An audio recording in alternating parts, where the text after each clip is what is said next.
Assalamu alaikum wa rahmatullah, j'espère que vous allez bien. Dans les textes islamiques, Isa ibn Maryam, Jésus fils de Marie, réapparaîtra à l'approche de la fin des temps. Pas comme un prophète revenu pour une nouvelle mission, mais comme un signe majeur de l'heure. Mais quelles seront ses actions ? Pourquoi va-t-il revenir ? C'est le sujet de notre vidéo. Mais avant toute chose, n'hésitez pas à vous abonner si vous êtes nouveau sur la chaîne afin de ne rien manquer des prochaines publications. Et on se retrouve tout de suite après la petite intro.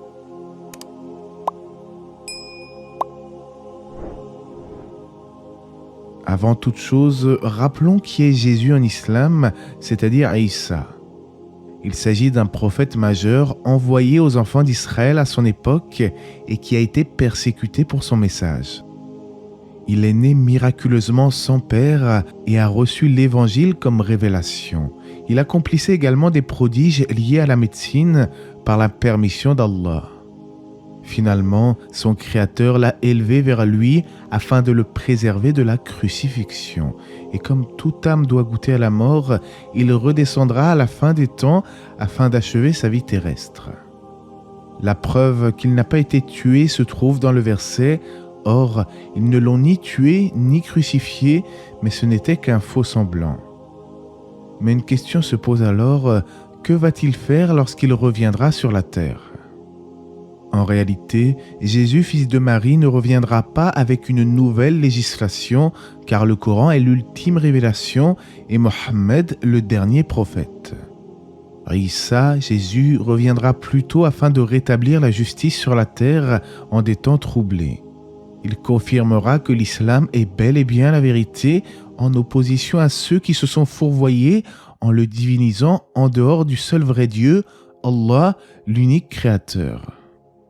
En effet, aujourd'hui, le christianisme n'a plus lieu d'être car le dogme originel a été corrompu et la seule vraie voie vers le paradis consiste à reconnaître la prophétie de Mohammed sallallahu alayhi wa sallam.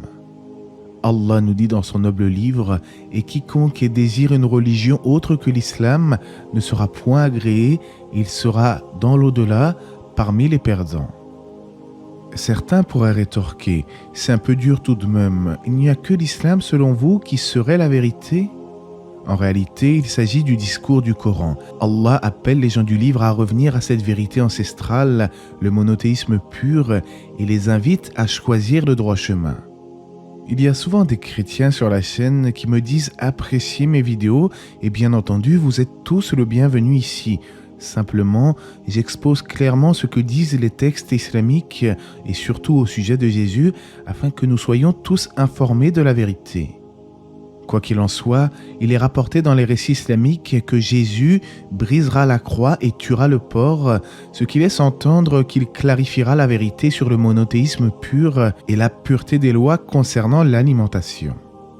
Dans une vidéo assez récente, j'avais évoqué l'épreuve du Dajjal, le faux Messie, et comme vous le savez certainement, c'est le véritable Messie, Jésus, qui sera amené à l'exécuter. Jésus, Isa alayhi salam, réapparaîtra près du minaret blanc à l'est de Damas, posant ses mains sur les ailes de deux anges. Puis le hadith nous dit « Alors il cherchera le Dajjal, faux Messie, jusqu'à le rattraper près de la porte de Loud et le tuera.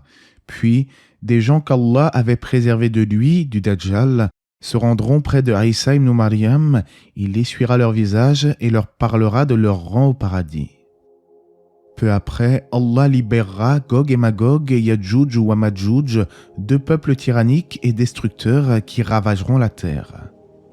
Isa et les croyants se réfugieront alors dans les montagnes, invoqueront Allah et Gog et Magog seront décimés.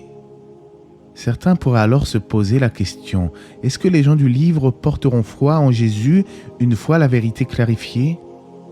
Allah répond à cela en déclarant « Il n'y aura personne parmi les gens du livre qui ne croira en lui, Jésus, avant sa mort, et au jour de la résurrection, il sera témoin contre eux. » Ce verset indique que lorsque Jésus, Isa, reviendra sur terre, tous les juifs et les chrétiens encore vivants à ce moment-là reconnaîtront la vérité sur sa mission et sa nature. Ils comprendront qu'il est prophète et serviteur d'Allah, venu afin de confirmer la véracité de l'islam. Isa alayhi salam jugera alors avec la législation islamique, celle du prophète Mohammed alayhi salatu wassalam. Il sera le guide des gens et assurera la sécurité et l'aisance dans le monde entier. Quant à la durée de son séjour sur terre après son retour, selon l'avis le plus connu des savants, il restera 40 ans, comme nous l'enseigne le hadith. Ensuite, il demeurera sur terre 40 ans, puis mourra et les musulmans prieront sur lui. En définitive, la descente de Jésus, fils de Marie, est un événement immense. Ce n'est pas un simple miracle, mais un rappel sur le fait que la vérité triomphera, même dans les pires situations. Concernant ceux qui prétendent que ces récits sont fabriqués de toutes pièces, je tiens à rappeler que les hadiths à ce sujet sont authentiques et reconnus par les savants. En fait, ils ne font l'objet d'aucune controverse sérieuse dans la science du hadith. Comme le disait le muhaddis, spécialiste du hadith, le Shir al-Albani, sache que les hadiths du Dajjal et de la descente de Aïssa sont notoires, la foi en eux est obligatoire.